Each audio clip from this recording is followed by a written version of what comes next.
Hello বন্ধুরা, আমি একটা আবার নতুন মিষ্টি মিনি ব্লগ নিয়ে তোমাদের সামনে চলে আসলাম। তো কিছুদিন আগে আমি আমার মামা বাড়িতে গেছিলাম একা একা।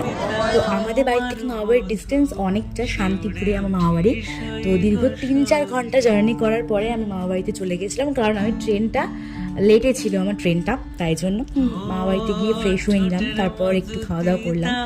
খেতে তো কিছু পারছিলাম না, কারণ আমার জিভে একটু ঘা টাইপস কিছু একটা হয়েছিল, যেই জন্য আমি যেটাই খাচ্ছিলাম সেটাই ঝাল লাগছিল। তারপর একটু হালকা করে খেয়ে নিয়েছিলাম, দিয়ে বেবিটার সাথে খেলতে খেলতে আমি কখন ঘুমিয়ে পড়েছি নিজেও জানি না। তো ঘুম থেকে উঠে সন্ধ্যাবেলা দেখলাম বোন আমার জন্য এটা বানিয়েছে, আমি তো খুব ভালো লেগেছে আমার। তারপর কিন্তু আমি একটু চা জল খাবার এসব খেয়েছিলাম, তো তারপর সেটার ভিডিও করা হয়নি। তারপর দেখলাম যে বুনু এইটা মেখে নিয়ে এসছে, আমার বেশ ভালো লাগে এটা খেতে। এটা হচ্ছে পেয়ারা মাখা। আমার মতো কারা কারা এরকম খেতে ভালোবাসো অবশ্যই জানিও, ঠিক আছে? তারপর ডিনার করলাম। তো ভিডিওটা কেমন লাগলো অবশ্যই জানিও। দেখা হচ্ছে নেক্সট পার্টে।